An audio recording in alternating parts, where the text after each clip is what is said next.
मुकाबले में देखा जबरदस्त रोमांच। भारत के पहाड़ जैसे स्कोर के सामने चला इंग्लैंड का बेसबॉल। बैकफुट पर टीम इंडिया ड्राइविंग पे है इंग्लैंड। तो क्या है खबर की पूरी जानकारी, सब कुछ बताएंगे इस वीडियो में। कैसे आखिर इंग्लैंड के बेसबॉल क्रिकेट ने इंडिया पर पलटवार किया, तो इस वीडियो के साथ अंत तक बने रहें। अगर अभी तक हमारे यूट्यूब चैनल को सब्सक्राइब नहीं किया तो अभी सब्सक्राइब कर ले। अगर आप भी टीम इंडिया के फैन है तो वीडियो को एक लाइक जरूर करें और कमेंट करके बताएं कि तीसरे दिल का खेल किसके नाम रहा। भारत और इंग्लैंड के बीच चल रही टेस्ट सीरीज का तीसरा मुकाबला राजकोट में खेला जा रहा है। आज इस मुकाबले के दूसरे दिन का खेल खेला गया। आपको बता दें कि टीम इंडिया टॉस जीतकर पहले बल्लेबाजी करते हुए 445 रनों का विशाल स्कोर खड़ा किया इंग्लैंड के सामने। टीम इंडिया के लिए रोहित शर्मा ने शानदार 196 गेंदों पर 131 रनों की ताबड़तोड़ पारी खेली, 14 चौके और 3 छक्कों की मदद से।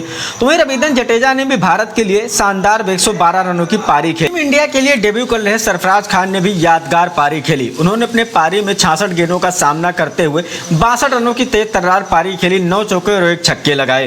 पहले दिन का खेल समाप्त होने पर टीम इंडिया ने 326 रन बना दिए थे 5 विकेट के नुकसान पर। पहले दिन रविंद्र जडेजा के साथ कुलदीप यादव नाबाद लौटे। वहीं जब दूसरे दिन का खेल शुरू हुआ तब इन दोनों बल्लेबाजों पर टीम इंडिया के लिए एक ठोस शुरुआत देने की जिम्मेदारी थी। हालांकि भारत ठोस शुरुआत करने में नाकाम रहा और दूसरे ही ओवर में कुलदीप यादव के रूप में भारत को दिन का पहला झटका लगा। इसके बाद बल्लेबाजी करने के लिए आए दूसरे डेब्यूटेंट ध्रुव जरैल और रविंद्र जडेजा के साथ में पारी बुनने की कोशिश की, लेकिन इसी बीच रेहान अहमद ने रविंद्र जडेजा को अपना शिकार बना के भारत को दिन का पहला और दूसरा और बड़ा झटका दिया। रविंद्र जडेजा ने 112 रनों की शानदार पारी खेली 225 गेंदों पर। वहीं इसके बाद बल्लेबाजी करने के आए रविचंद्रन अश्विन। अब रविचंद्रन अश्विन और ध्रुव जरैल के ऊपर काफी ज्यादा जिम्मेदारी थी। हालांकि जरूर इन दोनों ने शुरू में कुछ वक्त लिया, लेकिन सेट होने के बाद इन दोनों बल्लेबाजों ने जबरदस्त तरीके से बल्लेबाजी की। रविचंद्रन अश्विन काफी आक्रामक दिखे तो वहीं ध्रुव जरैल भी उनका बखूबी साथ दे रहे थे। दोनों बल्लेबाजों ने देखते ही देखते अर्धशतकीय साझेदारी कर ली। 98 ओवर में ही टीम इंडिया का स्कोर 350 के रनों के पार पहुंच गया। रविचंद्रन अश्विन काफी आक्रामक बल्लेबाजी कर रहे थे और तेजी से टीम इंडिया का स्कोर भी बढ़ा रहे थे। सेशन में इन दोनों बल्लेबाजों ने काफी जबरदस्त बल्लेबाजी की और कोई भी और नुकसान नहीं होने दिया। वहीं तीसरे सेशन की शुरुआत से ही ये दोनों बल्लेबाजों ने खुलकर इंग्लिश गेंदबाजों की जमकर कुटाई की और दोनों बल्लेबाज तेजी से अपने अर्धशतक की तरफ बढ़ रहे थे। लेकिन तभी 117 ओवर में इन दोनों बल्लेबाजों ने टीम इंडिया का स्कोर 400 रनों के पार भी पहुंचा दिया। अब लग रहा था ये दोनों जल्दी ही अपने अर्धशतक को भी पूरा कर लेंगे। लेकिन 120वें ओवर में रेहान अहमद ने रविचंद्रन अश्विन को आउट करके भारत को एक और झटका दे दिया। रविचंद्रन अश्विन ने अपने पारी के दौरान 77 गेंदों पर 37 रनों की तेज तर्रार पारी खेली। इस दौरान रविचंद्रन अश्विन ने 6 चौके लगाए। आज बल्लेबाजी करने आए जसप्रीत बुमराह, लेकिन ठीक अगले ही ओवर में ध्रुव जरैल भी 47 रनों के निजी स्कोर पर आउट हो गए। जरैल ने इस पारी के दौरान 3 चौके और 3 गगनचुंबी छक्के लगाए। वहीं इसके बाद बल्लेबाजी करने के लिए आए मोहम्मद सिराज। दोनों बल्लेबाजों ने भारतीय पारी को आगे बढ़ाया। जसप्रीत बुमराह ने कुछ बड़े शॉट भी लगाए और उसमें कामयाब भी हुए, लेकिन दोनों बल्लेबाजों ने देखते ही देखते 33 रनों की साझेदारी हुई और लग रहा था कि टीम इंडिया 450 के पार भी जल्दी पहुंच जाएगी। लेकिन तभी जेम्स एंडरसन ने जसप्रीत बुमराह को LBW आउट कर भारत की पारी को समाप्त कर दिया।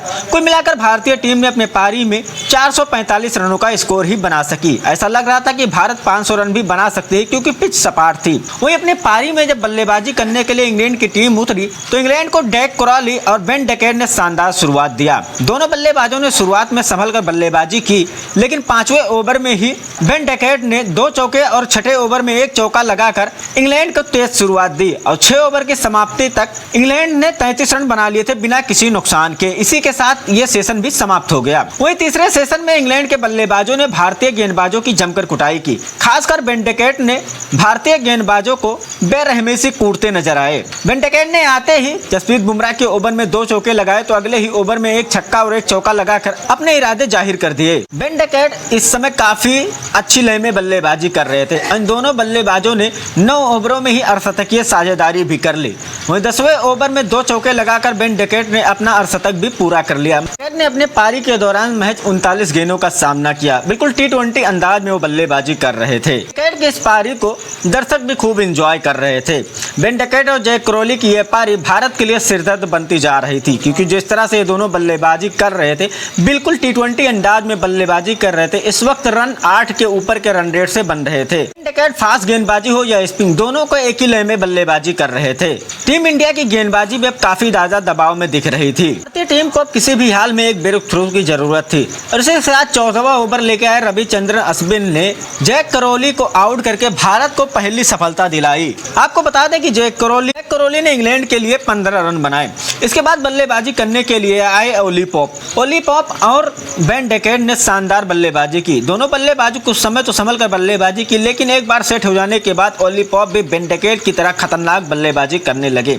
दोनों बल्लेबाज लगातार तेज तर्रार शॉट लगा रहे थे। दूसरी तरफ बेन डेकेट अपने शतक की तरफ तेजी से बढ़ रहे थे, तो वहीं ओली पॉप भी उनका बखूबी साथ दे रहे थे।